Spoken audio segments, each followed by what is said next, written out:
Well, hello everyone. It is the fourth Friday of the month. Welcome to Geeks Are Sexy. And like I said, fourth Friday of the month, we're going to be talking about leadership, management, business, and how to make you money. All those things you need to be successful. I'm Jason LeDuc from Evil Genius Leadership Consultants, and I'm taking over the Geeks Are Sexy show every fourth Friday of the month from Michelle Davis. Michelle's been nice enough to have me on as a guest a few times, and she has offered to let me do this once a month for you guys. So we're going to talk about, like I said, leadership, management, business, and all things that are going to help you be successful in your lives, whether it's your business life, your personal life, or your professional life. So I want to thank you for watching. The audience is really the most important part of any show, and we have some great guests for you today on the show. We're going to be talking to Claudia Andracki from Avtaz Growing Systems. And if you don't know what Avtaz Growing Systems is, they have a home-based and actually commercial-based aquaponic system, not a hydroponic system. If Claudia were in here, she'd be slapping me right now for not getting that right. But you're going to find out all about what an aquaponic system is, why it's important to us living here in the desert, and why it's important to growing crops and growing fruits and vegetables in general. We're also going to have Katie Wechter, who's the owner of a social media and content marketing business, and she has a really interesting niche of businesses that she's trying to fill and help, along with some other really interesting things that she has going on in her life that help her be a great social media manager for these types of businesses.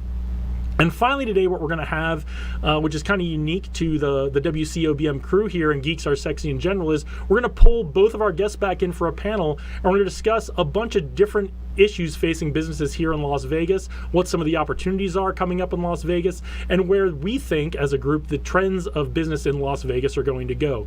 So once again, thank you for watching. And what we've got for you now, Michelle and I were going to do a little activity today, but that kind of fell through. So what I've got for you today is one of the videos from my website, evilgeniusleadership.com, and it's going to talk about how to make effective decisions, what your decision-making process is, how to think about it, and how to be really effective when you make those big decisions in your life, whether they're personal or professional. So watch this video. We'll be back after this with Claudia Andracki from Avtaz Growing Systems. I'm Jason LeDuc, Evil Genius Leadership Consultants, and this is Geeks Are Sexy. Worried you won't make the right decision? Our tips today will set you up for success.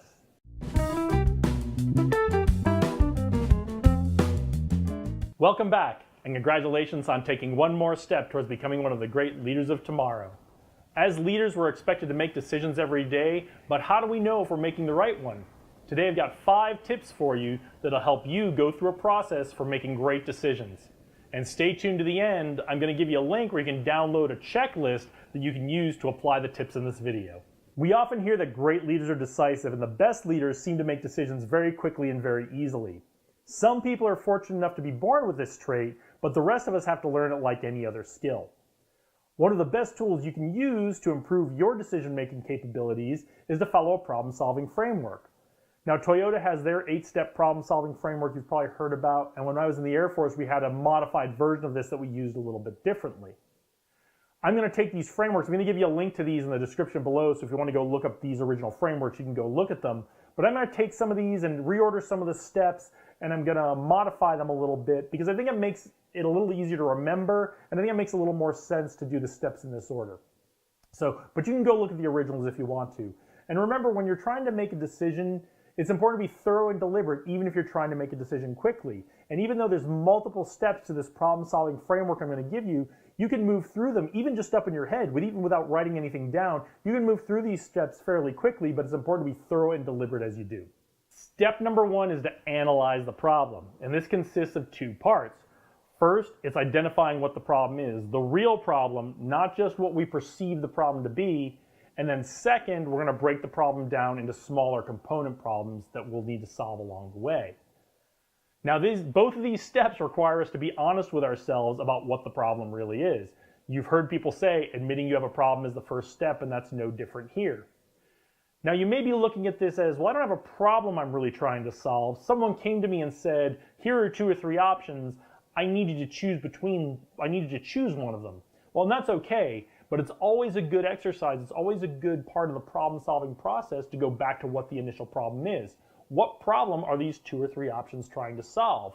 When you take a look at that, when you identify the real problem these options are trying to solve, and you go look at the smaller component problems, this will give you great insight into what solutions might solve the whole problem and all the smaller component problems, And honestly, if there isn't a problem that these options are trying to solve, these solutions are proposed to solve, why are you really making a decision about it now anyway? Step number 2 is to find the root cause of the problem. Now, some of the other frameworks I talked about have this a little later in the process, but I think it's important to get this straight before moving on to some of the other steps. Now, this requires some honesty, and it's going to require a lot of patience because we need to keep digging. We need to keep asking why and how to really get down to the root cause.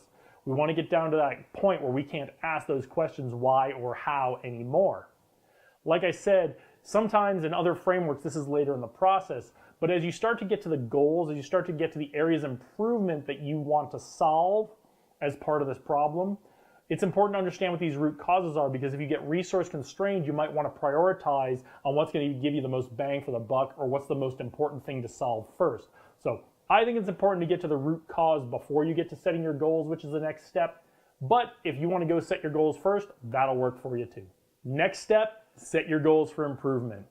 Whenever you're setting goals here at Evil Genius Leadership, we talk about making them clear, measurable, and achievable.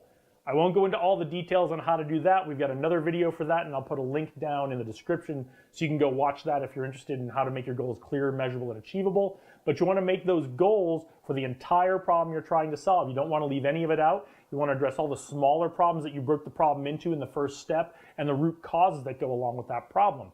And the reason you want to do this is you may be time or resource constrained on what you can put together. If you've got all the time in the world and all the resources in the world, great, no problem, right?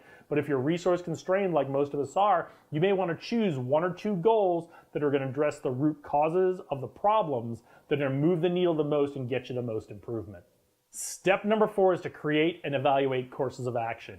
This is where you go build those plans to go achieve the goals you just set in the last step. And you want to come up with multiple options, and you want to evaluate multiple options because you don't want to put all your eggs in one basket. Some options may be better at others than addressing the whole problem, even though they may look good at first. And the way you can do this, a great tool you can use to evaluate these courses of action, is to create and write down your evaluation criteria before your team comes up with the actual solutions. So go write down kind of the framework of what the solution needs to achieve in order to meet the goal, and that'll help you choose the best solution or solutions that you want to implement simultaneously to go forward and achieve those goals. The last step of the process is to implement and assess. Once you've chosen the best solution or solutions that you want to go implement, go forth and do it.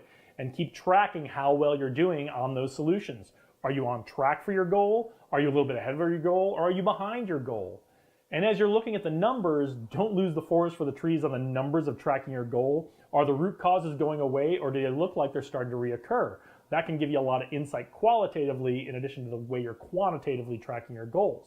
And once you've met your goal, now it's time to say, okay, do we want to double down on this goal and set a more ambitious goal? Or maybe do we want to move on to a problem that's going to move the needle a little further for us? So don't be satisfied. Don't stop just because you met your goal. Reassess and see if there's more for you to do later on. So the 8-step processes from Toyota and the Air Force that I mentioned earlier have one more step, and that's to standardize the solution and share the success across the organization. Now, you may not be working for a bigger organization. You may be a very small team or a small business, but if you are in an organization where it's important to take the lessons you've learned from your problem-solving process, make sure you standardize those lessons, get them written down, and share them across the organization because they may be valuable to someone else. And when it comes to success, no matter what size your organization, make sure you give your team the credit they deserve for going through the problem-solving process, helping you make the decision, and coming up with the solution. And I know this was really focused on a problem-solving framework, but this is the kind of thing, if you've got to make a decision, you can always go through these 5 steps and apply these 5 steps. Even if you just do it up in your head, you don't need to write it down. If you can just step through these 5 steps, that can go help you make any decision quickly. Remember, it's not about making decisions fast. You can always make a decision fast, but it's important when you're making a decision to be deliberate and thorough, and that'll help you get to making the best decision possible for you and your team. If you found this helpful, please like, comment, and share it with a friend or coworker. Click on the link below in the description. That'll take you to where you can download a little checklist guide that'll help you apply the 5 problem-solving steps we talked about in this video. If you have any business or leadership questions, leave us a comment below. We'd love to hear from you, or email us at info@evilgeniusleadership.com. Evilgeniusleadership.com is also where you can learn about all of our coaching and training programs. So if you're interested in some one-on-one coaching to develop your leadership style and your leadership skills, or want to bring us in to help with your team and do some leadership development as a team, let us know. Contact us and we'll set you up with a free consultation to see how we can help. Thanks for watching today. I really appreciate it. And remember, the future is out there. Lead the way.